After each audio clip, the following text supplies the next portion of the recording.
en 100 años, ningún rey europeo había pronunciado palabras tan asombrosas. El continente entero zumbaba con la furia de un nido de avispas. Inglaterra estaba furiosa. Los estadistas alemanes, asustados. Y en medio de esta consternación, el Kaiser se asustó también y sugirió al príncipe von Bülow, el canciller imperial, que asumiera la culpa. Sí, quería que von Bülow anunciara que la responsabilidad era suya, que él había aconsejado al monarca decir tantas cosas increíbles. Pero Majestad, protestó von Bülow, me parece imposible que una sola persona, en Alemania o Inglaterra, me crea capaz de aconsejar a vuestra Majestad que diga tales cosas. En cuanto hubo pronunciado estas palabras comprendió que había cometido un grave error. El Kaiser se enfureció. Me considera usted un borrico y gritó capaz de hacer disparates que usted no habría cometido jamás. Von Bülow sabía que debió elogiar antes de criticar, pero como ya era tarde, hizo lo único que le quedaba, por remediar su error. Elogió después de haber criticado. Y obtuvo resultados milagrosos, como sucede tan a menudo.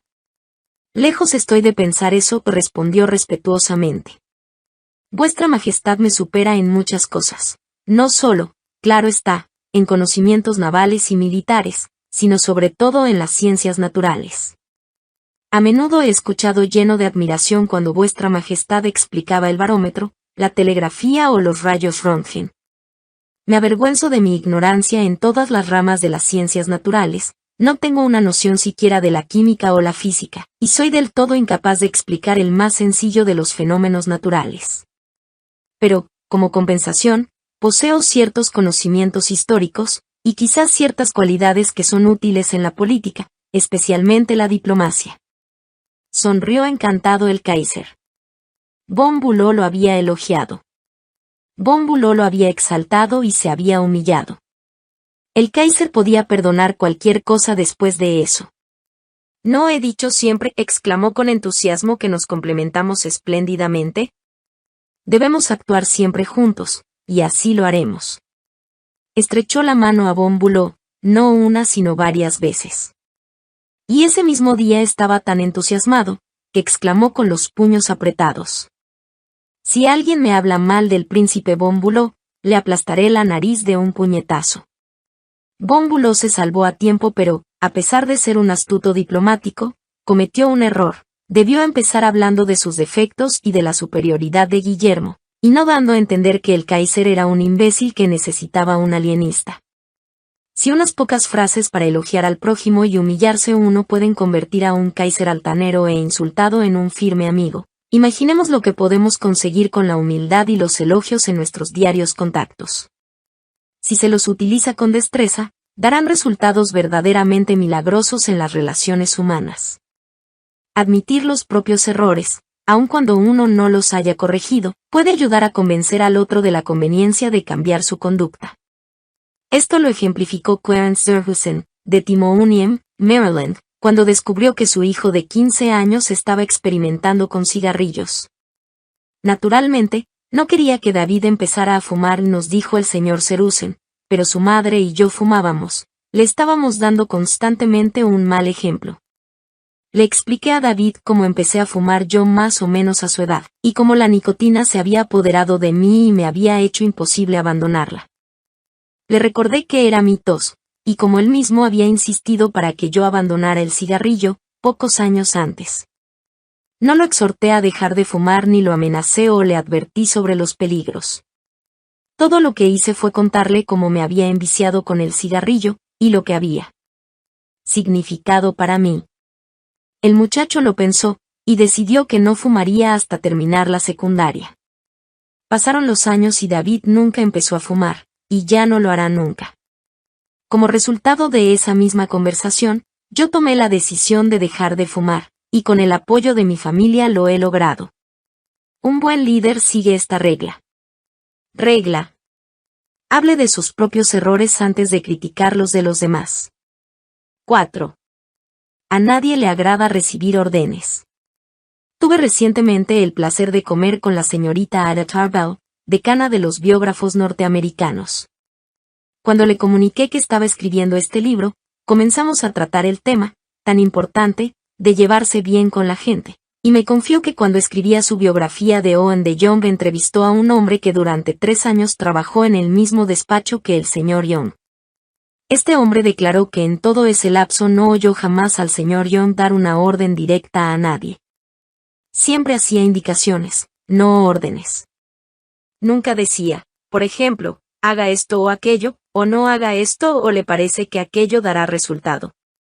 Con frecuencia, después de dictar una carta, preguntaba, ¿qué le parece esto?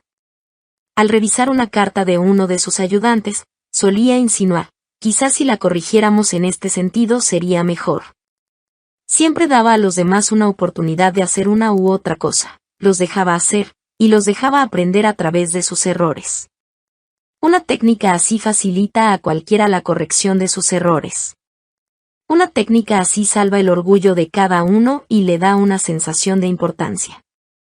Le hace querer cooperar en lugar de rebelarse. El resentimiento provocado por una orden violenta puede durar mucho tiempo, aun cuando la orden haya sido dada para corregir una situación evidentemente mala. Dan Santarelli, maestro de una escuela vocacional en Wyoming, Pennsylvania, contó en una de nuestras clases cómo un estudiante suyo había bloqueado la entrada a uno de los talleres de la escuela estacionando ilegalmente su auto enfrente.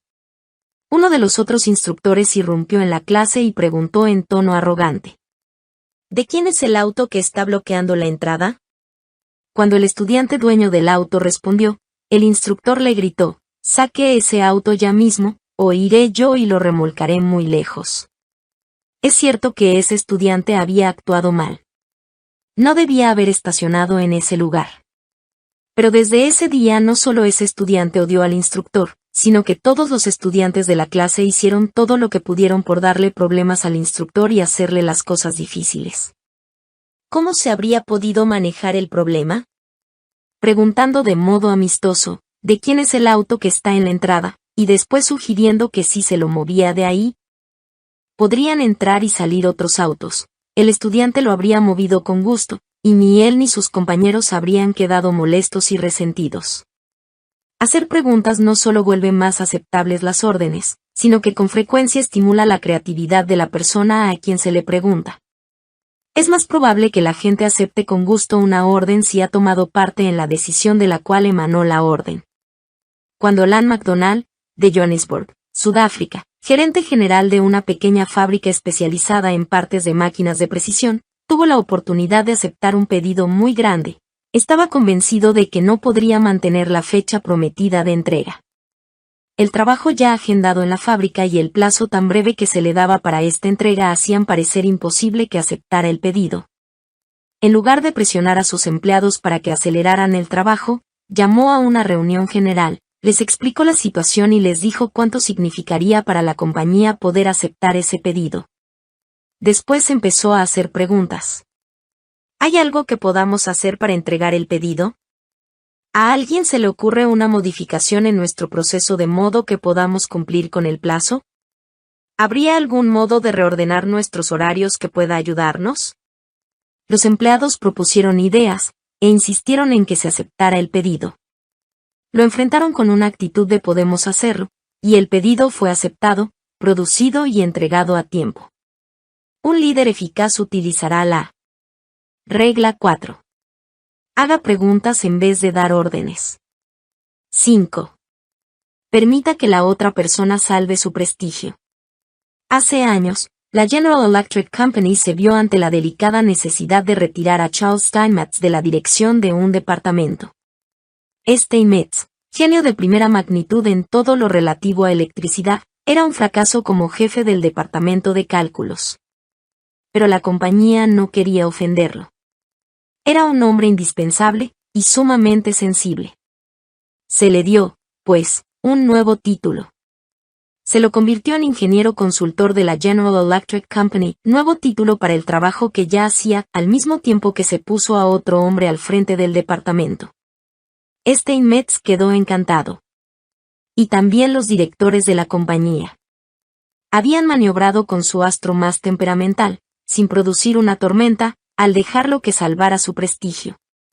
Salvar el prestigio. ¿Cuán importante, cuán vitalmente importante es esto? Y cuán pocos entre nosotros nos detenemos a pensarlo. Pisoteamos los sentimientos de los demás, para seguir nuestro camino, descubrimos defectos, proferimos amenazas, criticamos a un niño o a un empleado frente a los demás, sin pensar jamás que herimos el orgullo del prójimo. Y unos minutos de pensar, una o dos palabras de consideración, una comprensión auténtica de la actitud de la otra persona contribuirán poderosamente a aligerar la herida. Recordemos esto la próxima vez que nos veamos en la desagradable necesidad de despedir a un empleado. Despedir empleados no es muy divertido. Ser despedido lo es menos todavía, y dice una carta que me escribió Marshall A. Granger, contador público. Nuestro negocio trabaja según las temporadas. Por lo tanto, tenemos que despedir a muchos empleados en marzo. En nuestra profesión es cosa ya sabida que a nadie le agrada ser el verdugo. Por consiguiente, se adoptó la costumbre de acabar lo antes posible, generalmente así. Siéntese, señor fulano. Ha terminado la temporada y parece que ya no tenemos trabajo para usted. Claro está que usted sabía que lo íbamos a ocupar durante la temporada, etc. El efecto que se causaba en los empleados era de decepción, la sensación de que se los había dejado en la estacada.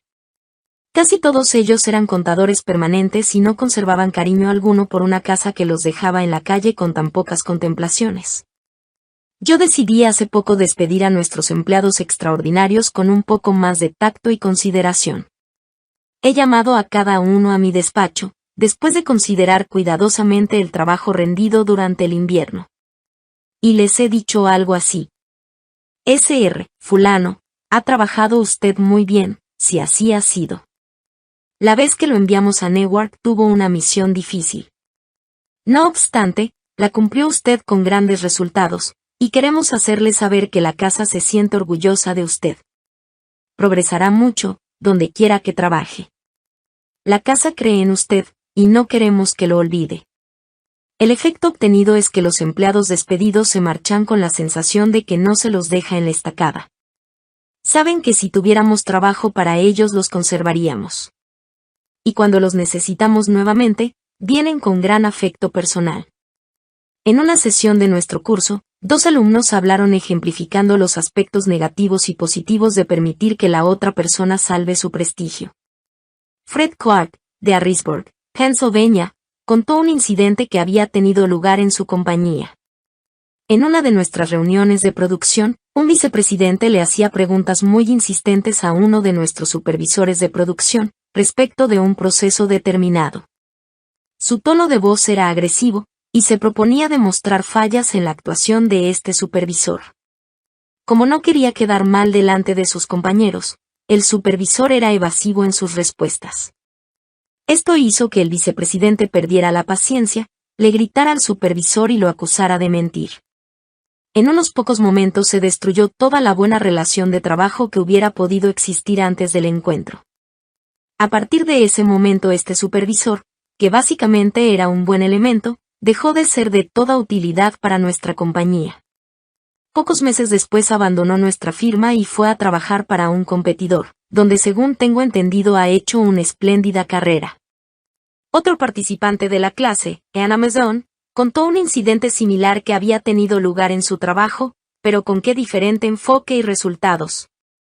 La señorita Mason, especialista en mercado de una empresa empacadora de alimentos, recibió su primera tarea de importancia, la prueba de mercado de un producto nuevo. Le contó a la clase. Cuando llegaron los resultados de la prueba, me sentí morir. Había cometido un grave error en la planificación, y ahora toda la prueba tendría que volver a hacerse. Para empeorar las cosas, no tenía tiempo de exponerle la situación a mi jefe antes de la reunión de esa mañana, en la que debía informar de este proyecto. Cuando me llamaron para dar el informe, yo temblaba de pavor. Había hecho todo lo posible por no derrumbarme, pero resolví que no lloraría y no les daría ocasión a todos esos hombres de decir que las mujeres no pueden recibir tareas de responsabilidad por ser demasiado emocionales. Di un informe muy breve, diciendo que debido a un error tendría que repetir todo el estudio. Cosa que haría antes de la próxima reunión. Me senté, esperando que mi jefe estallara. Pero no lo hizo, me agradeció mi trabajo y observó que no era infrecuente que alguien cometiera un error la primera vez que se le asignaba una tarea de importancia, y que confiaba en que el informe final sería correcto y útil para la compañía. Me aseguró, delante de todos mis colegas, que tenía fe en mí, y sabía que yo había puesto lo mejor de mí, y que el motivo de esta falla era mi falta de experiencia, no mi falta de capacidad. Salí de esa reunión caminando en las nubes, y juré que nunca decepcionaría a ese extraordinario jefe que tenía. Aun cuando tengamos razón y la otra persona esté claramente equivocada, solo haremos daño si le hacemos perder prestigio. El legendario escritor y pionero de la aviación A. De Saint-Exupéry escribió: no tengo derecho a decir o hacer nada que disminuya a un hombre ante sí mismo. Lo que importa no es lo que yo pienso de él, sino lo que él piensa de sí mismo. Herir a un hombre en su dignidad es un crimen. Un auténtico líder siempre seguirá la regla 5. Permita que la otra persona salve su propio prestigio. 6. Cómo estimular a las personas hacia el triunfo. Pete Barlow, un viejo amigo, tenía un número de perros y caballos amaestrados y pasó la vida viajando con circos y compañías de variedades. Me encantaba ver cómo adiestraba a los perros nuevos para su número. Noté que en cuanto el perro demostraba el menor progreso, Pete lo palmeaba y elogiaba y le daba golosinas. Esto no es nuevo. Los domadores de animales emplean esa técnica desde hace siglos. ¿Por qué, entonces, no utilizamos igual sentido común cuando tratamos de cambiar a la gente que cuando tratamos de cambiar a los perros? ¿Por qué no empleamos golosinas en lugar de un látigo? ¿Por qué no recurrimos al elogio en lugar de la censura? Elogiemos hasta la menor mejora. Esto hace que los demás quieran seguir mejorando. En su libro No soy gran cosa, nena, pero soy todo lo que puedo ser, el psicólogo Jasler comenta: el elogio es como la luz del sol para el espíritu humano, no podemos florecer y crecer sin él. Y aún así, aunque casi todos estamos siempre listos para aplicar a la gente el viento frío de la crítica, siempre sentimos cierto desgano cuando se trata de darle a nuestro prójimo la luz cálida del elogio. Al recordar mi vida puedo ver las ocasiones en que unas pocas palabras de elogio cambiaron mi porvenir entero. ¿No puede usted decir lo mismo de su vida? La historia está llena de notables ejemplos de esta magia del elogio. Por ejemplo, hace medio siglo, un niño de 10 años trabajaba en una fábrica de Nápoles. Anhelaba ser cantor, pero su primer maestro lo desalentó. Le dijo que no podría cantar jamás, que no tenía voz, que tenía el sonido del viento en las persianas. Pero su madre, una pobre campesina, lo abrazó y ensalzó y le dijo que sí, que sabía que cantaba bien, que ya notaba sus progresos, y anduvo descalza mucho tiempo a fin de economizar el dinero necesario para las lecciones de música de su hijo. Los elogios de aquella campesina, sus palabras de aliento, cambiaron la vida entera de aquel niño. Quizá haya oído usted hablar de él. Se llamaba Caruso. Fue el más famoso y el mejor cantante de ópera de su tiempo.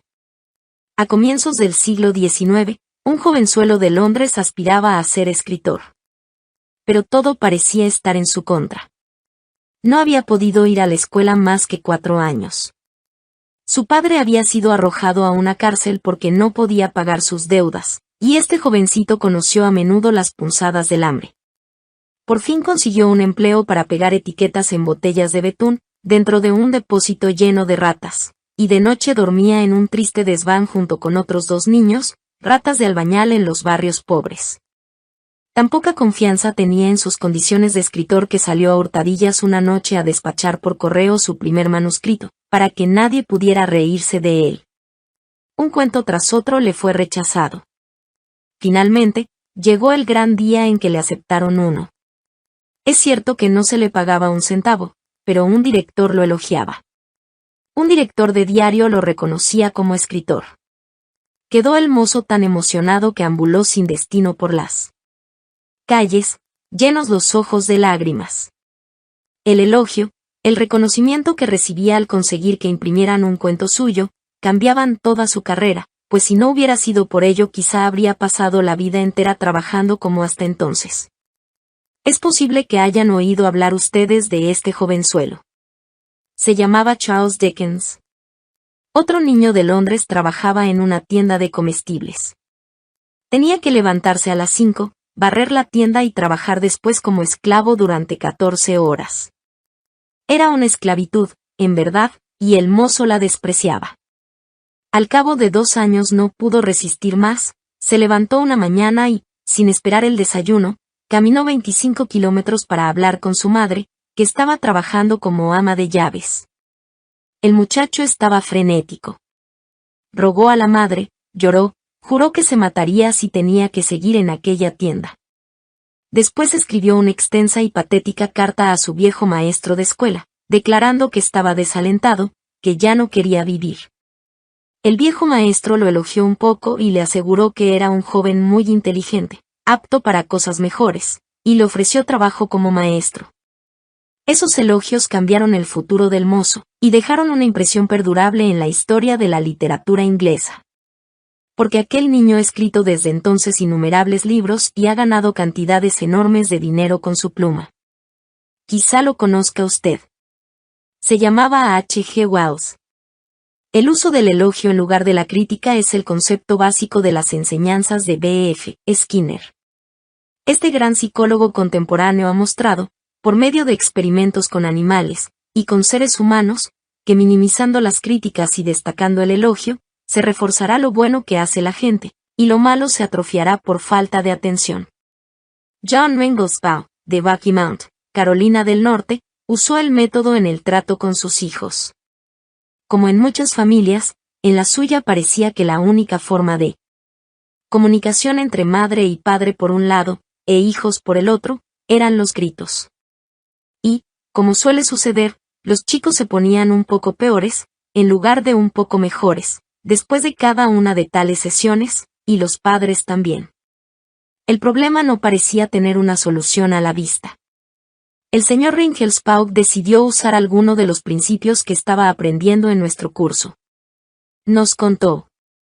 Decidimos probar con los elogios en lugar de la crítica a sus defectos. No era fácil, cuando todo lo que podíamos ver eran las cosas negativas de nuestros hijos, fue realmente duro encontrar algo que elogiar. Conseguimos encontrar algo, y durante el primer día o dos algunas de las peores cosas que estaban haciendo desaparecieron. Después empezaron a desaparecer sus otros defectos. Empezaron a capitalizar los elogios que les hacíamos. Incluso empezaron a salirse de sus hábitos para hacer las cosas mejor. No podíamos creerlo, por supuesto, no duró eternamente, pero la norma en que nos ajustamos después fue mucho mejor que antes. Ya no fue necesario reaccionar como solíamos hacerlo. Los chicos hacían más cosas buenas que malas. Todo lo cual fue resultado de elogiar el menor acierto en ellos antes que condenar lo mucho que hacían mal. También en el trabajo funciona.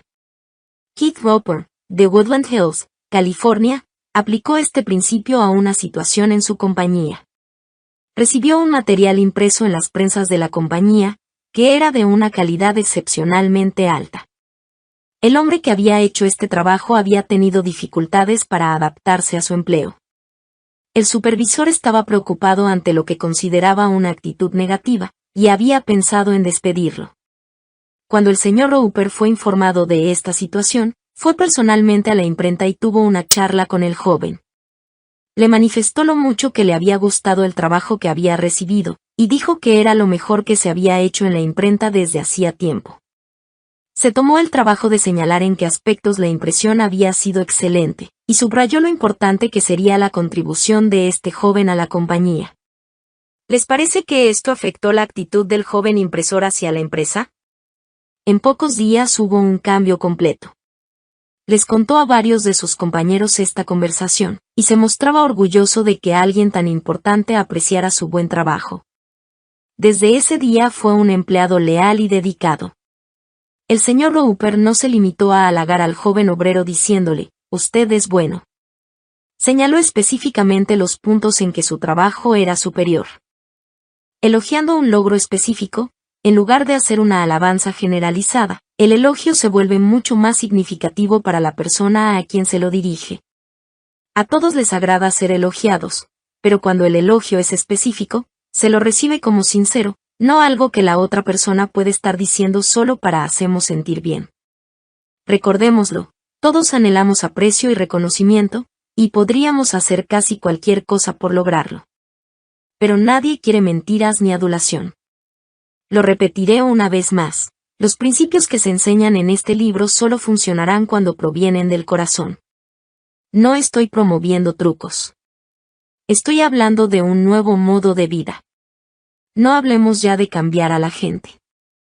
Si usted y yo inspiramos a aquellos con quienes entramos en contacto para que comprendan los ocultos tesoros que poseen, podemos hacer mucho más que cambiarlos. Podemos transformarlos, literalmente. ¿Exageración?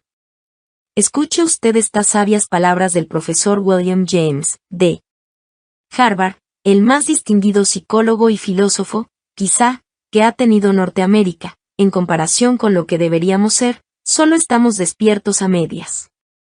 Solamente utilizamos una parte muy pequeña de nuestros recursos físicos y mentales. En términos generales, el individuo humano vive así muy dentro de sus límites. Posee poderes de diversas suertes, que habitualmente no utiliza. Sí, usted mismo posee poderes de diversas suertes que habitualmente no utiliza, y uno de esos poderes, que no utiliza en toda su extensión, es la mágica capacidad para elogiar a los demás e inspirarlos a comprender sus posibilidades latentes. Las capacidades se marchitan bajo la crítica, florecen bajo el estímulo. De modo que, para volverse un líder más eficaz de la gente, utilice la regla 6. Elogie el más pequeño progreso y, además, cada progreso. Sí, caluroso en su aprobación y generoso en sus elogios. 7. Cría fama y échate a dormir. ¿Qué hacer cuando una persona que ha trabajado bien empieza a hacerlo mal? Se lo puede despedir, pero eso no soluciona nada. Se lo puede tratar con energía, pero eso por lo general provoca resentimiento. Henry Henke, gerente de servicios de una importante agencia de camiones en Lovell, Indiana, tenía un mecánico cuyo trabajo se había vuelto menos satisfactorio. En lugar de gritarle o amenazarlo, el señor Henke lo llamó a su oficina, y tuvo una charla sincera con el hombre. Bill y le dijo: «Usted es un excelente mecánico. Hace años que trabaja con nosotros. Ha reparado muchos vehículos dejando plenamente satisfechos a los clientes. De hecho, hemos recibido no pocos elogios por el buen trabajo que usted ha hecho. Pero últimamente el tiempo que se toma para terminar cada tarea se está haciendo mayor, y los resultados no son los de antes. Como usted ha sido un mecánico tan excelente en el pasado, estoy seguro de que le interesará saber que no me siento feliz con la situación, y quizás entre los dos podamos encontrar el modo de corregir el problema». Bill respondió que no había advertido el desmejoramiento de su rendimiento, y le aseguró al jefe que seguía siendo capaz de realizar bien su trabajo, y trataría de mejorarlo en el futuro. ¿Lo hizo? Vaya si lo hizo. Volvió a ser un mecánico rápido y seguro. Con la reputación que le había dado el señor Henke para mantener, ¿qué otra cosa podía hacer? ¿Sino realizar un trabajo comparable con el que había hecho en el pasado? La persona común que escribe Samuel Baldwin, presidente de la Baldwin Locomotive Works, puede ser llevada fácilmente si se obtiene su respeto y se le muestra respeto por alguna clase de capacidad suya. En suma, si quiere usted que una persona mejore en cierto sentido, proceda como si ese rasgo particular fuera una de sus características sobresalientes. Shakespeare dijo: «Asume una virtud si no la tienes». Y lo mismo se puede presumir con respecto a los demás y afirmar abiertamente que tiene aquella virtud que uno quiere desarrollar en él. Désele una reputación, y se le verá hacer esfuerzos prodigiosos antes de desmentirla. Georgette Leblanc, en su libro Recuerdos. Mi vida con Maeterlinck, describe la asombrosa transformación de una humilde cenicienta belga. Una sirvienta de un hotel cercano me llevaba las comidas. Se llamaba Marie, la lavaplatos, porque había comenzado su carrera como ayudante de cocina. Era una especie de monstruo, visca, de piernas combadas, pobre en carne y en espíritu. Un día en que me acercaba con sus rojas manos un plato de fideos, le dije a boca de jarro. Marre, no sabe usted qué tesoros tiene ocultos. Acostumbrada a dominar sus emociones, Marie esperó unos momentos, sin atreverse a hacer un gesto por temor a una catástrofe. Por fin dejó el plato en la mesa, suspiró y exclamó ingenuamente. Señora, jamás lo habría creído. No tuvo una duda, ni hizo una pregunta. Volvió a la cocina y repitió lo que yo había dicho, y tal es la fuerza de la fe, que nadie se rió de ella. Desde aquel día se le tuvo cierta consideración. Pero el cambio más curioso se produjo en la misma Marie. Con la idea de que era el receptáculo de maravillas invisibles, comenzó a cuidarse la cara y el cuerpo, tanto que su olvidada juventud pareció florecer y ocultar su fealdad. 2 meses más tarde, cuando yo me marchaba de allí, anunció su próxima boda con el sobrino del chef. Voy a ser una señora, y dijo, y me agradeció. Una pequeña frase había cambiado su vida entera. Georgette Leblanc había dado a Marie una reputación que justificar, y esa reputación la transformó. Bill Parker, representante de ventas de una compañía de comida en Daytona Beach, Florida, se entusiasmó mucho con la nueva línea de productos que introducía su compañía, y quedó apesadumbrado cuando el gerente de un gran almacén de alimentos rechazó la oportunidad de introducir el nuevo producto en su negocio. Bill pasó todo el día lamentando este rechazo, y decidió volver al almacén antes de irse a su casa esa noche, y probar una vez más.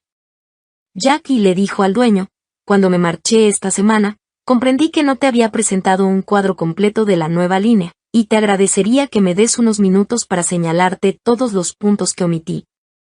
Siempre te he admirado por tu capacidad para escuchar, y por tu buena disposición a cambiar cuando los hechos piden un cambio. ¿Podía rehusarse Jack a darle otra oportunidad? No después de que el vendedor le hubo establecido esa reputación. Una mañana, el doctor Martin Fitzhugh, dentista de Dublín, Irlanda, se sorprendió al oír que una paciente le señalaba que la taza metálica que estaba usando para enjuagarse la boca no estaba muy limpia. Es cierto que la paciente bebía del vasito de papel, pero de todos modos no era digno de un profesional usar equipo sucio. Cuando la paciente se marchó, el doctor Fitzhugh pasó a su oficina privada a escribirle una carta a Brigitte, la mujer que venía 2 veces por semana a limpiar su oficina. Escribió esto. Mi querida Brigitte. Nos vemos tan rara vez que quise tomarme un momento para agradecerle el excelente trabajo de limpieza que hace. A propósito, querría decirle que, como 2 horas 2 veces por semana es un tiempo muy limitado, puede trabajar una media hora extra de vez en cuando, cada vez que sienta necesidad de ocuparse de esas cosas que se hacen de tanto en tanto, como limpiar la taza de metal donde van los vasitos de papel, o cosas así. Por supuesto que le pagaré el tiempo extra. Al día siguiente, cuando entré al consultorio, contó el doctor Fitzhugh, mi escritorio había sido limpiado hasta quedar como un espejo, lo mismo que la silla, de la que casi me resbalé. Al entrar a la sala de tratamiento, encontré la taza de metal más brillante que hubiera visto nunca. Le había dado a la mujer de la limpieza una excelente reputación que mantener, y este pequeño gesto mío había hecho que se superara a sí misma. ¿Y cuánto tiempo adicional creen que le tomó? Ni 1 minuto. Hay un viejo dicho, cría fama y échate a dormir. Demos fama a los demás y veamos qué ocurre. Cuando la señora Ruth Hopkins, maestra de 4º grado de una escuela de Brooklyn, Nueva York, echó una mirada a su clase el primer día del año, su entusiasmo y alegría por empezar un nuevo término quedaron matizados por el temor. En su clase este año tendría a Tommy T., el más notorio chico malo de la escuela. Su maestra de 3er grado se había quejado constantemente de Tommy T., con sus colegas, la directora y todos los que quisieran escucharla. No era solo un chico díscolo, sino que además provocaba graves problemas de disciplina en la clase, buscaba pelea con los chicos, molestaba a las niñas, le respondía a la maestra, y parecía empeorar a medida que crecía. Su único rasgo redentor era su facilidad para aprender. La señora Hopkins decidió enfrentar el problema Tommy de inmediato. Cuando saludó a sus nuevos alumnos, hizo pequeños comentarios sobre cada uno de ellos. Rose, es muy lindo el vestido que tienes. Alicia, me han dicho que eres muy buena dibujante. Cuando llegó a Tommy, lo miró a los ojos y le dijo: Tommy, tengo entendido que tienes alma de líder. Dependeré de ti para que me ayudes a hacer de esta división el mejor de los cuartos grados. Reforzó esto en los primeros días de clase felicitando a Tommy por cada cosa que hacía, y comentando lo buen alumno que era. Con esa reputación que mantener, ni siquiera un chico de 9 años podía defraudarla, y no la defraudó. Si usted quiere obtener buenos resultados en esa difícil misión de cambiar la actitud o conducta de los otros, recuerde la regla 7. Atribuya a la otra persona una buena reputación para que se interese en mantenerla. 8. Haga que los errores parezcan fáciles de corregir. Un amigo mío, soltero, de unos 40 años de edad, se comprometió para casarse, y su novia lo persuadió de que tomara unas tardías lecciones de baile. Bien sabe Dios, me confesó este hombre al narrarme el caso, que necesitaba lecciones de baile, porque yo bailaba tal como cuando empecé, hace 20 años. La primera profesora a quien vi me dijo probablemente la verdad. Me dijo que tenía que olvidarme de todo lo aprendido y empezar otra vez. Con eso me desalentó. No me quedaba un incentivo para seguir aprendiendo. Así, pues, la dejé. Quizá mintiera la profesora a quien fui a ver después, pero de todos modos me gustó. Dijo, tranquilamente, que quizá mi manera de bailar era un poco anticuada, pero que en lo fundamental todo iba bien, y que no tendría inconveniente alguno para aprender unos cuantos pasos nuevos. La primera profesora me había desalentado al acentuar o destacar mis errores. Esta nueva profesora hizo lo contrario. Me aseguró que yo tenía un sentido natural del ritmo, que era un bailarín nato. El sentido común me dice que he sido siempre y siempre seré un bailarín de cuarta categoría, pero en lo hondo del corazón me gusta pensar que quizá la profesora tenía razón. Es claro que yo le pagaba para que me lo dijera, pero ¿a qué recordar eso? De todos modos, sé que soy mejor bailarín de lo que habría sido si no me hubiese dicho que tengo un sentido natural del ritmo. Eso me alentó. Me dio esperanza. Me hizo desear el progreso. Digamos a un niño, a un esposo, o a un empleado, que es estúpido o tonto en ciertas cosas, que no tiene dotes para hacerlas, que las hace mal, y habremos destruido todo incentivo para que trate de mejorar. Pero si empleamos la técnica opuesta, si somos liberales en la forma de alentar, si hacemos que las cosas parezcan fáciles de hacer, si damos a entender a la otra persona que tenemos fe en su capacidad para hacerlas, la veremos practicar hasta que asome la madrugada, a fin de superarse. Esta es la técnica que emplea Lord Thomas, y a fe mía que este hombre es un artista supremo en cuanto atañe a las relaciones humanas. Da coraje a los demás. Da confianza. Inspira valor y fe. Por ejemplo, pasé el fin de semana con él y su esposa, y el sábado por la noche se me pidió que participara de un amistoso juego de la canasta. ¿Canasta? Yo. Ah, no. No, no. Yo no. Yo no sabía nada de este juego. Siempre había sido un misterio para mí. No, no. Imposible. Pero dale, dijo Lovell, si no es un misterio. No se necesita más que buena memoria y buen juicio. Tú escribiste una vez un capítulo sobre la memoria. La canasta será cosa facilísima para ti. Tienes todas las condiciones para juzgarlo.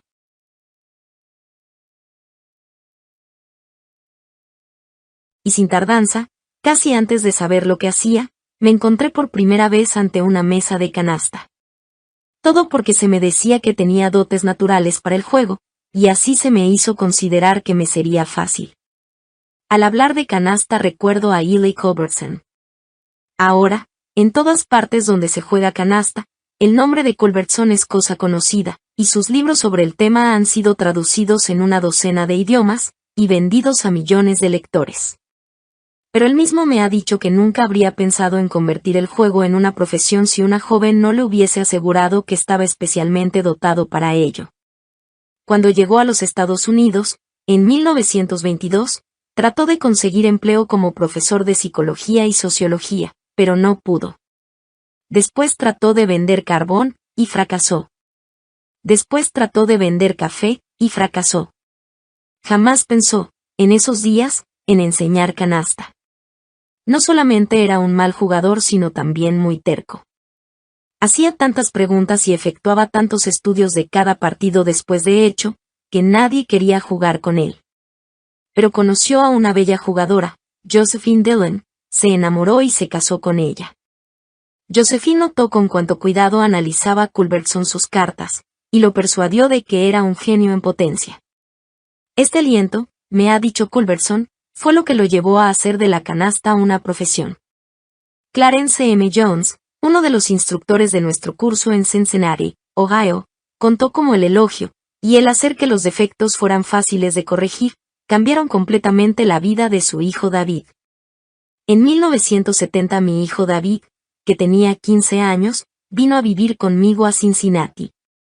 Su vida no había sido fácil. En 1958 se rompió la cabeza en un accidente automovilístico, y quedó con una fea cicatriz en la frente. En 1960 su madre y yo nos divorciamos, y ella lo llevó a Dallas, Texas. Hasta los 15 años había pasado la mayor parte de su vida escolar en clases especiales para aprendizaje lento. Posiblemente en razón de su cicatriz, los directores escolares habían decidido que tenía una lesión cerebral y no podía funcionar a nivel normal. Estaba 2 años por debajo del nivel de su grupo de edad, por lo que solo había alcanzado el 7º grado. Pero no sabía las tablas de multiplicar, sumaba con los dedos, y apenas sí podía leer. Había un punto positivo, le gustaba trabajar con aparatos de radio y televisión. Quería llegar a ser técnico de televisión. Lo alenté en este punto, y le recordé que necesitaría saber bastante de matemáticas para ese tipo de estudios. Decidí ayudarlo a mejorar en esa materia. Compramos 4 series de tarjetas de ejercicios, multiplicación, división, suma y resta. Cuando íbamos sacando las tarjetas, yo ponía las respuestas correctas en una pila a un costado. Cuando David se equivocaba, le explicaba cuál era la respuesta acertada y volvía a poner la tarjeta en el montón a sacar, y así seguíamos hasta que no quedaba ninguna. Yo celebraba ruidosamente cada tarjeta que acertaba, sobre todo si se había equivocado en una antes. Todas las noches hacíamos de esa manera con todas las tarjetas. Yo siempre controlaba el tiempo con un cronómetro. Le prometí que cuando hiciera todas las tarjetas en 8 minutos, sin respuestas incorrectas, dejaríamos de hacerlo todas las noches. A David le pareció un objetivo imposible. La primera noche le llevó 52 minutos, la segunda 48, después 45, 44, 41, después bajó de los 40 minutos.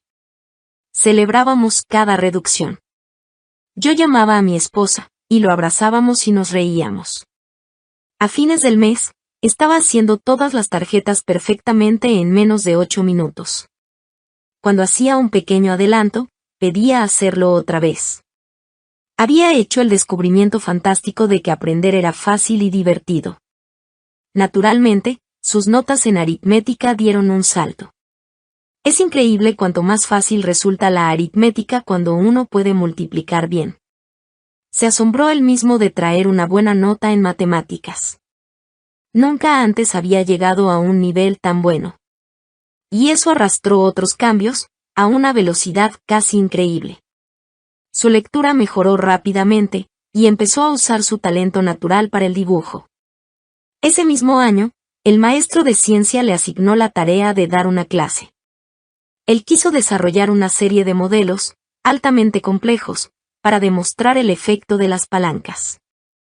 Ese trabajo no solo exigía habilidad en el dibujo y la fabricación de modelos, sino también en matemáticas aplicadas. Su clase ganó el primer premio en la feria científica de la escuela, y fue enviada a la competencia interescolar y ganó el tercer premio de toda la ciudad de Cincinnati. Con eso bastó. Aquí estaba el chico que había repetido 2 grados, que había sido diagnosticado con lesión cerebral, al que sus compañeros de clase habían llamado Frankenstein, y le habían dicho que los sesos se le habían salido por la herida. De pronto descubría que realmente podía aprender y lograr cosas. ¿El resultado? A partir del último término del 8º grado y a lo largo de toda la secundaria, nunca dejó de estar en el cuadro de honor. No bien descubrió que aprender era fácil, toda su vida cambió. Si quiere ayudar a los otros a mejorar, recuerde la regla 8. Aliente a la otra persona. Haga que los errores parezcan fáciles de corregir. 9. Procure que la otra persona se sienta satisfecha de hacer lo que usted quiere. En 1915 los Estados Unidos estaban atemorizados. Durante más de un año las naciones de Europa se mataban en una escala jamás soñada en los sangrientos anales de la historia de la humanidad. ¿Se podría conseguir la paz? Nadie lo sabía. Pero Woodrow Wilson estaba decidido a hacer la prueba. Decidió enviar un representante personal, un emisario de paz, para conferenciar con los señores de la guerra en Europa. William Jennings Bryan, secretario de Estado, abogado de la paz, ansiaba hacer el viaje. Veía en él la oportunidad de realizar un gran servicio e inmortalizar su nombre. Pero Wilson designó a otro hombre, a su amigo íntimo, el coronel Edward M. House, y a House le cupo la espinosa misión de dar la desagradable noticia a Bryan sin ofenderlo. Bryan estaba muy decepcionado cuando supo que yo iba a Europa como emisario de paz, ha anotado el coronel House en su diario. Dijo que había pensado ir él. Yo le contesté que el presidente consideraba imprudente efectuar esta gestión en forma oficial, y que el viaje de Bryan despertaría mucha atención y la gente se preguntaría por qué iba a Europa. ¿Advierte usted la insinuación? House dijo, o dio a entender a Bryan, que él era demasiado importante para aquella misión, y Bryan quedó satisfecho. El coronel House, diestro, experimentado en las cosas del mundo, seguía así una de las reglas más importantes en las relaciones humanas. Procure que la otra persona se sienta satisfecha de hacer lo que usted sugiere. Woodrow Wilson siguió también esa política, hasta cuando invitó a William Gibbs McAdoo a ser miembro de su gabinete. Era este el más alto honor que podía conferir, y sin embargo lo hizo de manera tal que el otro se sintió doblemente importante. Veamos la narración de las palabras del mismo McAdoo. Me dijo que estaba preparando su gabinete y que se sentiría muy contento si yo aceptaba el cargo de secretario del Tesoro. Tenía una forma encantadora de presentar las cosas. Daba la impresión de que, al aceptar este gran honor, yo le haría un favor enorme. Desgraciadamente, Wilson no empleó siempre tanto tacto. Si lo hubiera hecho, podría ser diferente la historia. Por ejemplo, Wilson no contentó al Senado ni al Partido Republicano cuando incorporó los Estados Unidos a la Liga de las Naciones. Wilson se negó a llevar a Elihu Root, o a Hughes, o a Henry Cabot Lodge a la conferencia de paz. En lugar de ello, se hizo acompañar por hombres desconocidos de su propio partido. Hizo un desaire a los republicanos, no quiso dejarles pensar que la Liga era idea de ellos tanto como de él, se negó a permitirles una participación, y como resultado de estos errores en el manejo de las relaciones humanas, Wilson destruyó su carrera, arruinó su salud, abrevió su vida, hizo que los Estados Unidos quedaran al margen de la Liga, y alteró la historia del mundo. No solo los estadistas y diplomáticos usan este método para hacer que la gente se sienta feliz haciendo lo que ellos quieren que haga. Dale O'Ferrier, de Fort Wayne, Indiana, nos contó cómo alentó a uno de sus hijos a hacer con buena voluntad sus tareas. Una de las tareas de Jeff era recoger las peras de abajo del peral, para que la persona que estaba cortando el césped no tuviera que detenerse a hacerlo. No le gustaba este trabajo, y con frecuencia no lo hacía, o lo hacía tan mal que el que manejaba la cortadora de césped tenía que detenerse y recoger varias peras que el niño había pasado por alto. En lugar de tener un enfrentamiento violento con él, salí un día cuando se preparaba para hacer el trabajo y le dije: Jeff, haré un trato contigo. Por cada cesta llena de peras que recojas, te pagaré $1. Pero cuando hayas terminado, por cada pera que yo encuentre en el patio, te cobraré $1. ¿Qué te parece? Como podría esperarse, no solo recogió todas las peras, hasta la última, sino que tuve que vigilarlo para que no arrancara más del árbol para llenar sus cestas. Conozco a un hombre que ha rechazado muchas invitaciones para hablar, invitaciones hechas por amigos, por personas a quienes está obligado, pero lo hace con tal destreza que los demás quedan contentos con la negativa. ¿Cómo lo consigue? No es porque hable de estar muy ocupado o muy esto o aquello. No, Después de expresar cuánto agradece la invitación y de lamentar la imposibilidad de aceptarla, sugiere un orador para que lo reemplace. En otras palabras, no da tiempo a que los demás se sientan desagradados por la negativa. Logra que los demás piensen inmediatamente en algún orador reemplazante. Gunther Smith, que siguió nuestro curso en Alemania Occidental, contó sobre una empleada en su almacén de comestibles, que olvidaba poner las tarjetas con los precios en los estantes donde se exhibían los productos. Esto provocaba confusión y quejas por parte de los clientes. Recordatorios, admoniciones, enfrentamientos, no servían de nada. Al fin, el señor Smith la llamó a su oficina y le dijo que la nombraría supervisora de marcación de precios de todo el almacén, y ella sería la responsable de mantener cada producto con su precio bien visible. Esta nueva responsabilidad y título cambiaron por completo la actitud de la empleada, y desde entonces realizó sus tareas satisfactoriamente. ¿Infantil? ¿Acaso? Pero lo mismo dijeron de Napoleón cuando creó su Legión de Honor y distribuyó 15,000 cruces entre sus soldados, y ascendió a 18 de sus generales a mariscales de Francia, y llamó a sus tropas el Gran Ejército. Se criticó a Napoleón por dar juguetes a veteranos endurecidos en muchas guerras, y Napoleón respondió a ello: los hombres son manejados por los juguetes. Esta técnica de conceder títulos y autoridad rindió resultados a Napoleón, y los rendirá también para usted. Por ejemplo, una amiga mía, la señora Eunice Gent, de Scarsdale, Nueva York, se afligía porque unos niños le arruinaban el césped. Trató de corregirlos con sus críticas. Trató de corregirlos con sus retos. No obtuvo resultados. Pero después hizo la prueba de dar al peor de los niños de la banda un título y una sensación de autoridad.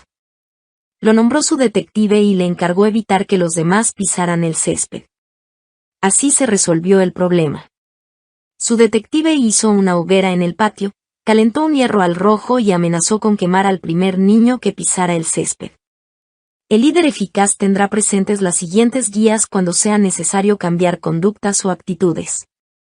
1. Ser sincero. No prometer nada que no se pueda cumplir. Olvidarse de los beneficios de uno y concentrarse en los de la otra persona. 2. Saber exactamente qué es lo que se quiere que haga la otra persona. 3. Ser empático.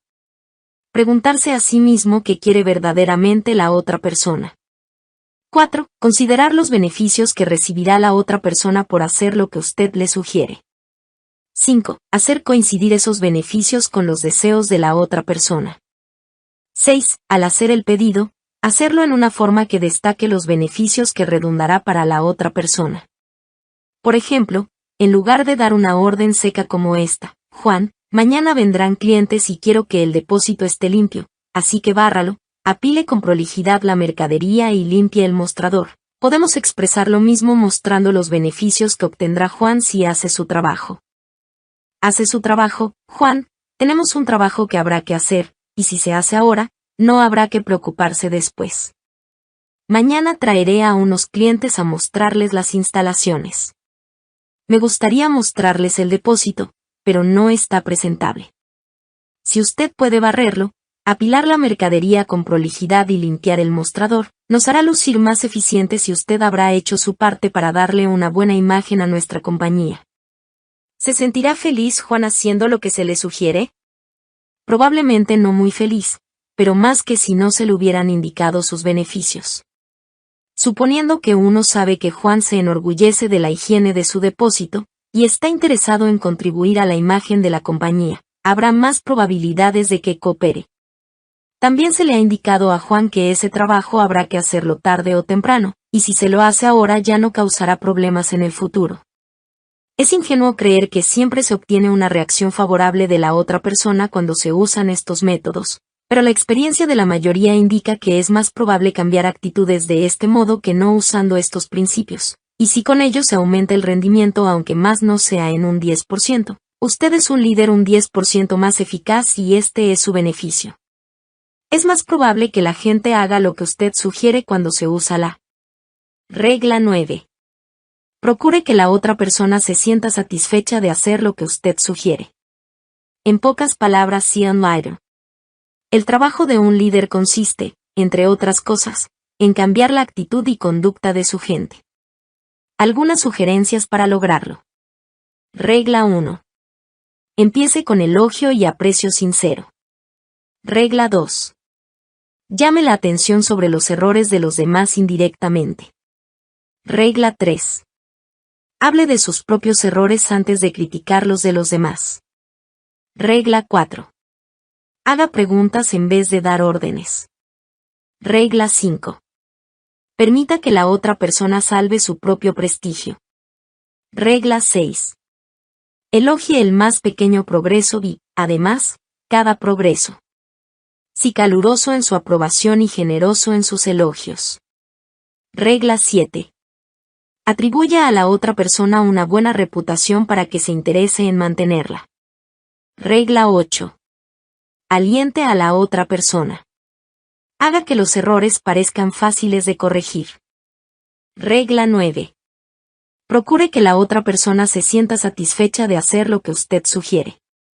Un breve camino hacia la distinción por Lowell Thomas. Esta información biográfica acerca de Dale Carnegie fue escrita en la edición original de Cómo ganar amigos e influir sobre las personas, como su introducción. La incorporamos al final de esta edición para brindar mayor información acerca del autor. Una fría noche de invierno, en enero de 1935, 2.500 hombres y mujeres llenaban el gran salón de baile del Hotel Pennsylvania, en Nueva York. Todos los asientos disponibles estaban ocupados a las 19:30. Media hora después seguía llegando la ansiosa muchedumbre.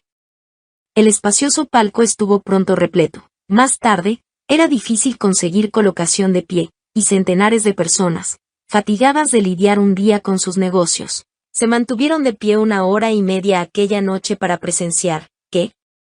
¿Una exposición de modelos? ¿Una carrera de 6 días en bicicleta o una presentación personal de Clark Gable? No. Esa gente había sido atraída por un anuncio periodístico. 2 noches antes habían leído un ejemplar de The New York Sun y encontrado un anuncio a toda página. Aprenda a hablar con efectividad, prepárese para dirigir. ¿Cosas ya sabidas? Sí, pero, créase o no, en la más moderna ciudad de la Tierra, durante una crisis que había dejado a cargo de la ayuda oficial un 20% de la población, 2.500 personas dejaron sus casas y fueron presurosamente al hotel en respuesta a ese anuncio. Quienes respondieron fueron gentes de las capas económicas superiores, jefes de empresas, patrones y profesionales. Estos hombres y estas mujeres habían acudido a oír el cañonazo inicial de un curso ultramoderno y ultrapráctico sobre cómo hablar en forma eficaz e influir sobre los hombres en los negocios. Curso organizado por el Instituto Dale Carnegie de Comunicación Eficaz y Relaciones Humanas. ¿Por qué acudieron esos 2.500 hombres y mujeres de negocios? ¿Debido a una repentina ansia por educarse, a causa de la crisis?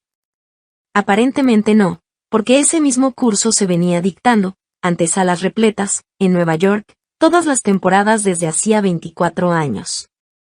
Durante ese lapso, más de 15.000 hombres de negocios y profesionales fueron preparados por Dale Carnegie. Y hasta organizaciones tan grandes, tan escépticas y tan conservadoras como la Westinghouse Electric y Manufacturing Company, McGraw-Hill Publishing Company, Brooklyn Union Gas Company, la Cámara de Comercio de Brooklyn, el Instituto de Ingenieros Electricistas y la New York Telephone Company, han empleado a Carnegie para instruir a sus miembros y sus directores en las oficinas de las mismas entidades. El hecho de que estos hombres, 10 o 20 años después de haber salido de sus escuelas o colegios, acudan a recibir estas enseñanzas, constituye un decisivo comentario con respecto a las sorprendentes fallas de nuestro sistema educativo. ¿Qué quieren estudiar los adultos? Se trata de una pregunta muy importante, y con el fin de responderla, la Universidad de Chicago, la Asociación para la Educación de Adultos y las Escuelas Unidas de la Asociación Cristiana de Jóvenes efectuaron un estudio que duró 2 años. Esa indagación reveló que el interés primario de los adultos es la salud. Reveló también que en segundo término está el interés por lograr habilidad en el trato con los demás. Los adultos quieren aprender la técnica de llevarse bien e influir sobre las personas. No quieren ser oradores públicos, y no quieren escuchar palabras rimbombantes sobre psicología. Quieren indicaciones que les sea posible emplear inmediatamente en los negocios, en los contactos sociales y en el hogar. ¿De modo que era eso lo que querían estudiar los adultos? Muy bien, dijeron quienes hacían la indagación. Espléndido. Si quieren eso, los haremos estudiar. A la busca de un texto, descubrieron que jamás se había escrito un manual para ayudar a la gente a resolver sus diarios problemas de las relaciones humanas. Bonito estado de cosas. Durante centenares de años se habían escrito eruditos volúmenes sobre griego y latín y matemáticas superiores, temas que no interesan un pepino al adulto común. Pero en cuanto al único tema que despierta su sed de conocimiento, que reclama guía y ayuda, nada. Esto explica la presencia de 2.500 adultos en el gran salón de baile del Hotel Pennsylvania en respuesta a un anuncio periodístico. Pues allí, aparentemente, tenían por fin lo que buscaban con tanto afán. En los lejanos tiempos de la escuela o del colegio habían leído y releído libro tras libro, con la idea de que solo el conocimiento era el ábrete sésamo para obtener recompensas financieras y profesionales. Pero unos pocos años en la brega de los negocios y la vida profesional les causaron aguda decepción. Vieron que algunos de los mayores triunfos correspondían, en la vida de los negocios, a hombres que además de sus conocimientos poseían la capacidad de hablar bien, de conquistar gentes a su manera de pensar, y de vender sus personalidades y sus ideas. Pronto descubrieron que si se quiere ser capitán y dirigir la nave de los negocios, la personalidad y la facilidad de palabra son más importantes que el conocimiento de los verbos latinos o un diploma de Harvard. El anuncio aparecido en The New York Sun prometía que la reunión en el Hotel Pennsylvania sería sumamente entretenida. Lo fue. 18 personas que habían seguido el curso fueron presentadas ante el altoparlante, y a 15 de ellas se les dio precisamente 75 segundos para que narraran sus experiencias. Solo 75 segundos de elocución, luego caía el martillo y el presidente gritaba, «Tiempo». El siguiente orador. La función tuvo la velocidad de un rebaño de búfalos disparado por la llanura. Los espectadores permanecieron allí 1 hora y media. Los oradores eran una muestra cabal de la vida de los negocios en los Estados Unidos. El director de una cadena de tiendas, un panadero, el presidente de una asociación comercial, 2 banqueros, un vendedor de camiones, un vendedor de productos químicos, un corredor de seguros, el secretario de una asociación de fabricantes de ladrillos, un contador, un dentista, un arquitecto, un vendedor de whisky, un farmacéutico que había llegado de Indianápolis a Nueva York para seguir el curso, un abogado venido de La Habana para prepararse con el fin de pronunciar un importante discurso de 3 minutos. El primer orador tenía el gaélico nombre de Patrick J. O'Aire. Nacido en Irlanda, asistió a la escuela durante 4 años, emigró a los Estados Unidos, trabajó como mecánico y después como chofer. A los 40 años de edad, en aumento su familia, necesitaba más dinero, por ese motivo trató de vender camiones automóviles. Afectado por un complejo de inferioridad que, según sus palabras, le carcomía el corazón. Tenía que pasar y volver a pasar frente a una oficina media docena de veces hasta adquirir el valor suficiente para abrir la puerta. Tan desalentado estaba por su actuación como vendedor, que ya pensaba volver a trabajar con sus manos en un taller mecánico, cuando un día recibió una carta en que se le invitaba a un meeting de organización del curso de O'Carnegie Copyright sobre comunicación eficaz. No quería ir. Temía verse fuera de su medio, encontrarse con una cantidad de profesionales. Su esposa, afligida, insistió en que fuera. Quizá te dé resultado, Patty dijo. Dios sabe que lo necesitas. Fue, pues, al lugar donde se debía realizar la reunión, y durante 5 minutos estuvo en la acera, antes de poder reunir la suficiente confianza en sí mismo para entrar. Las primeras veces que quiso hablar se mareaba de temor. Pero al pasar las semanas perdió todo temor a los oyentes y pronto descubrió que le gustaba hablar, y cuanto mayor público, tanto mejor. Y perdió también el temor a los individuos. Perdió el temor a sus propios clientes. Sus ingresos aumentaron enormemente. Hoy es uno de los mejores vendedores de la ciudad. Aquella noche en el Hotel Pennsylvania, Patrick O'Aire se presentó ante 2.500 personas y narró una alegre, risueña relación de sus realizaciones. Ola tras ola de risas sacudió al auditorio. Pocos oradores profesionales habrían igualado su actuación. El siguiente orador, Carl Friemeyer, era un canoso banquero, padre de 7 niños. La primera vez que intentó hablar enmudeció, literalmente, de pánico. Su mente se rehusaba a funcionar. Su historia es claro ejemplo de cómo la dirección de las cosas va a manos de los hombres que saben hablar. Meyer trabajaba en Wall Street y desde hace 25 años vive en Clifton, Nueva Jersey. Durante ese lapso no tomó parte activa en los asuntos de la comunidad y conoció, a lo sumo, a unas 500 personas. Poco después de inscribirse en el curso Carnegie marca registrada recibió su cuenta de impuestos y se enfureció al ver tasas que consideraba injustas. Ordinariamente se hubiese contentado con quedarse en casa y pasar allí su ira, o ir a comentar la injusticia con sus vecinos. Pero en esta ocasión se puso el sombrero, fue a un mitin ciudadano y dio cauce a su ira en público. A raíz de esa elocuente muestra de indignación, los ciudadanos de Clifton lo instaron a presentar su candidatura a concejal municipal. Durante varias semanas fue Meyer de un mitin a otro, censurando los excesivos gastos municipales. Había 96 candidatos. Cuando se contaron los votos, el nombre de Carl Friemeyer era el que estaba a la cabeza. Casi de la noche a la mañana se había convertido en una figura pública entre las 40.000 personas de la comunidad. Fruto de sus discursos y sus conversaciones, conquistó en 6 semanas 80 veces más amigos que en los 25 años anteriores.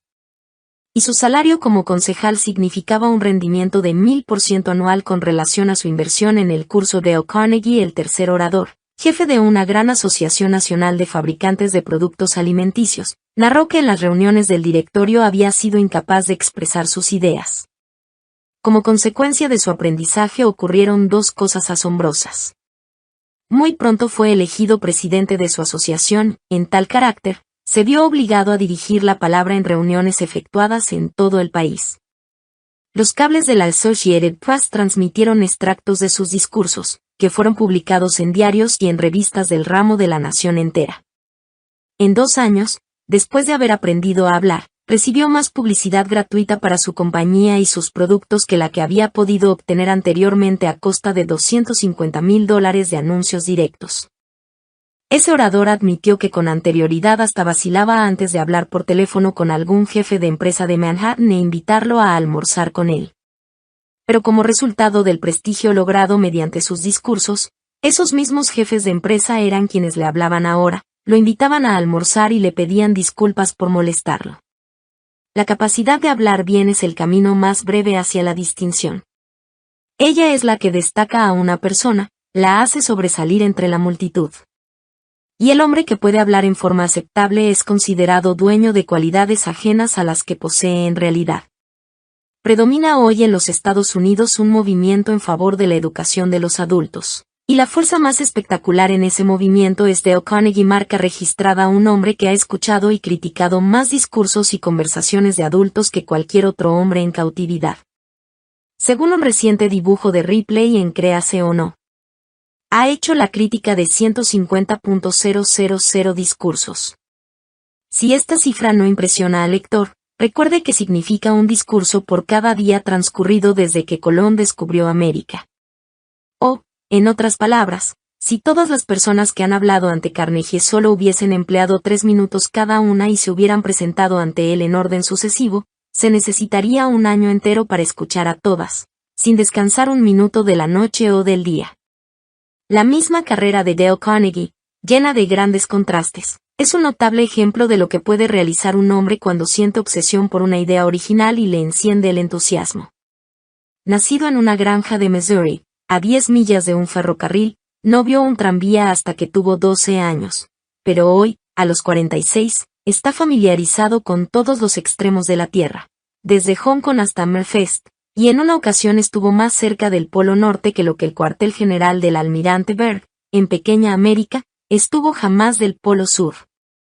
Este mozo de Missouri, que solía recoger fresas y cortar cizaña a razón de 5 centavos la hora, percibe ahora $1 por minuto por adiestrar en el arte de la autoexpresión a los dirigentes de grandes empresas.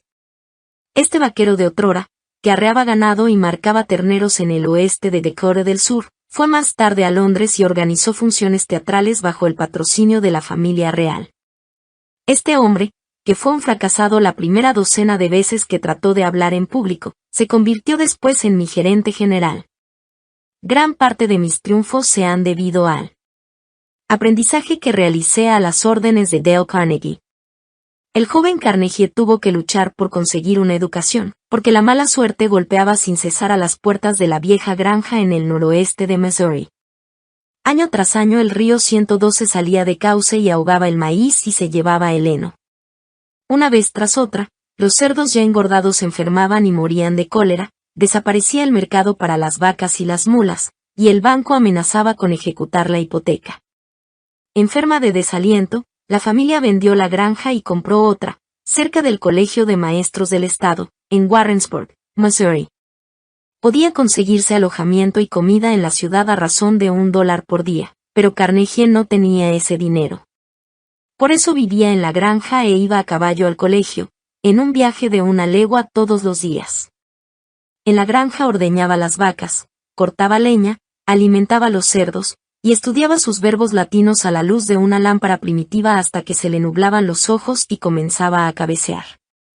Y al irse a la cama, a medianoche, ponía el despertador para las 3 de la madrugada. Su padre criaba cerdos Duroc Jersey de pura raza, y durante las noches más frías había peligro de que los lechones murieran helados. Para impedirlo se los colocaba en un cesto, cubierto por una arpillera, y se los dejaba junto a la cocina. Los lechones exigían alimento a las 3 de la mañana. Cuando sonaba el despertador, Dale Carnegie dejaba el abrigo de su cama, tomaba el cesto y llevaba los lechones hasta las madres, esperaba a que mamaran. Y los llevaba de vuelta a la tibieza de la cocina. Había 600 estudiantes en el Colegio de Maestros del Estado, y Dale Carnegie formaba parte de un aislado grupo de media docena de niños que no tenían dinero para vivir en la ciudad. Estaba avergonzado de la pobreza que le hacía necesario volver a la granja, a ordeñar vacas, todas las noches. Le avergonzaba su ropa o pantalones demasiado cortos, chaqueta demasiado ajustada. A medida que se desarrollaba rápidamente su complejo de inferioridad, buscaba algún camino para distinguirse. Bien pronto vio que en el colegio había ciertos estudiantes que gozaban de influencia y prestigio. Los jugadores de fútbol y béisbol y los que triunfaban en torneos de oratoria y de debates. Como comprendió que no tenía facilidad para el deporte, decidió ganar uno de los torneos de oratoria. Tardó meses en prepararse para ello. Practicaba mientras galopaba a caballo de su casa al colegio y del colegio a su casa. Practicaba discursos mientras ordeñaba las vacas. Y después subía a un fardo de heno en el granero y con gran entusiasmo y muchos gestos arengaba a las asustadas palomas acerca de la necesidad de contener la inmigración japonesa. Mas, a pesar de todo este entusiasmo y de tantos preparativos, fue derrotado una vez tras otra. Tenía entonces 18 años, era sensitivo y orgulloso. Tanto se desalentó, quedó tan deprimido, que hasta pensó suicidarse. Y de pronto comenzó a triunfar, no solamente en un torneo, sino en todos los torneos de oratoria. Ya al colegio. Otros estudiantes le rogaron que los preparara, y también ellos triunfaron. Terminados ya sus estudios, empezó a vender cursos por correspondencia a los rancheros del oeste de Nebraska y del este de Wyoming. A pesar de su energía y su entusiasmo sin límites, no pudo prosperar. Llegó a tal punto su decepción, que fue a su cuarto en un hotel de Alliance, Nebraska, en pleno día, se arrojó sobre la cama y lloró desesperado. Ansiaba volver al colegio, anhelaba retirarse de la dura batalla de la vida, pero no podía. Decidió entonces ir a Omaha y conseguirse otro empleo. No tenía dinero para el pasaje ferroviario, y por ello viajó en un tren de carga, dando agua y forraje a 2 vagones de caballos a cambio de su pasaje.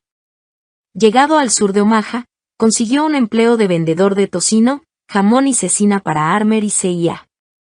Le asignaron un territorio difícil, entre las tierras malas y las zonas de indios y de hacendados en el oeste de Dakota del Sur.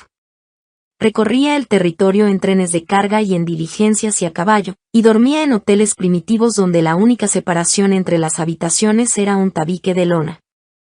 estudió libros para viajantes de comercio, montó potros, jugó al póker con hombres rudos, y aprendió a cobrar las cuentas.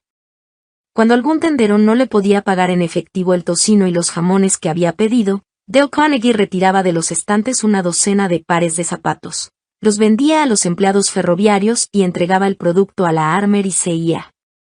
A menudo tenía que viajar en tren de carga 150 kilómetros por día. Cuando el tren se detenía para descargar mercancías, Carnegie corría al centro de la población, veía a 3 o 4 comerciantes, recibía sus pedidos, y cuando sonaba el silbato de la locomotora corría calle abajo otra vez y subía al tren ya en movimiento.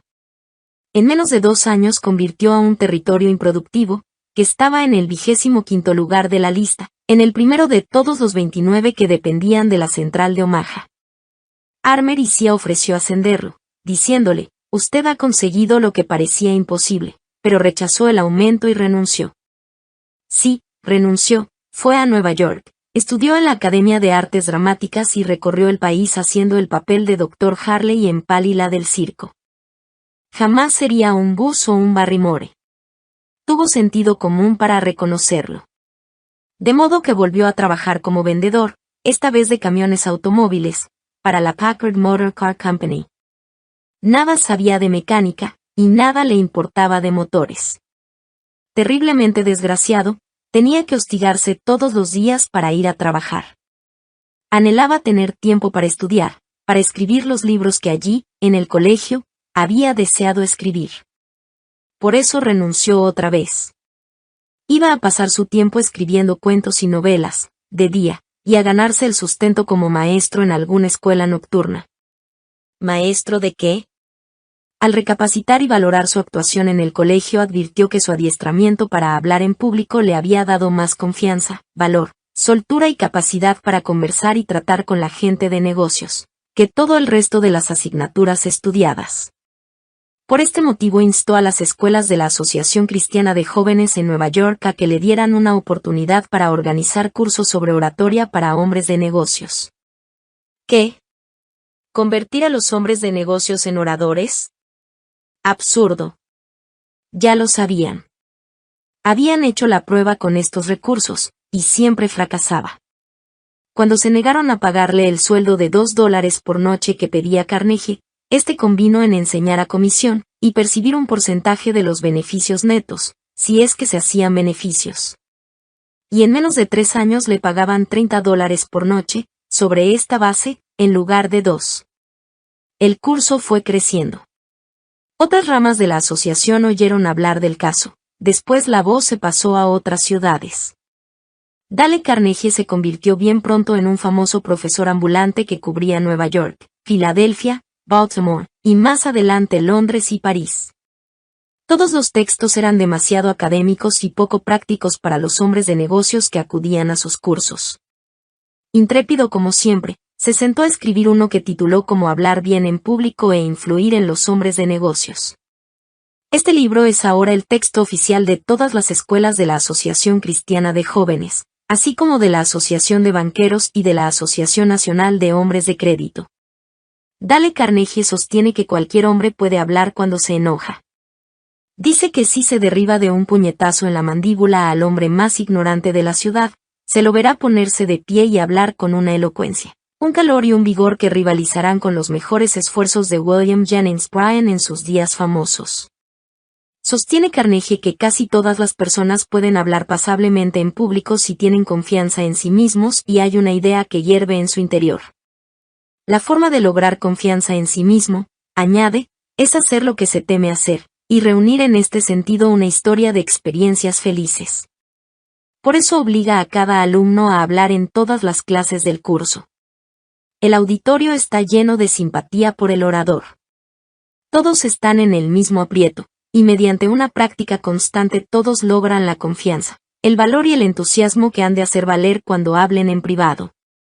Dale Carnegie dice que se ha ganado la vida en estos años, pero no como profesor de oratoria pública. Esto ha sido un incidente. Dice que su tarea principal ha consistido en ayudar a los hombres a dominar sus temores y a desarrollar su seguridad y su coraje.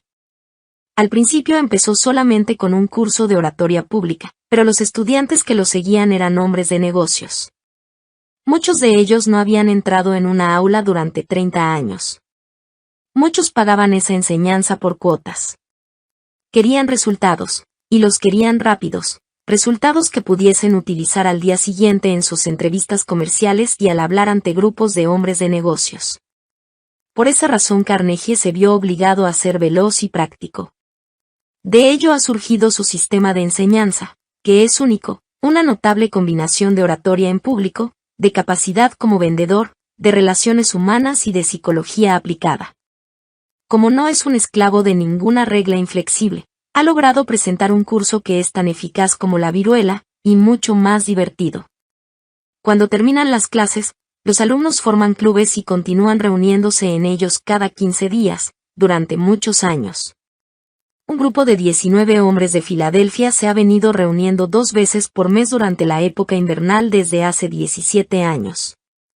Hay muchos hombres que viajan 80 o 100 kilómetros en automóvil para asistir a las clases de Carnegie. Un estudiante solía hacer todas las semanas, con ese fin, el viaje de Chicago a Nueva York. El profesor William James, de la Universidad de Harvard, solía decir que la persona común solo desarrolla el 10% de su capacidad mental latente. Dale Carnegie, al ayudar a los hombres y las mujeres de negocios a desarrollar sus posibilidades latentes, ha creado uno de los movimientos más significativos en la historia de la educación de los adultos.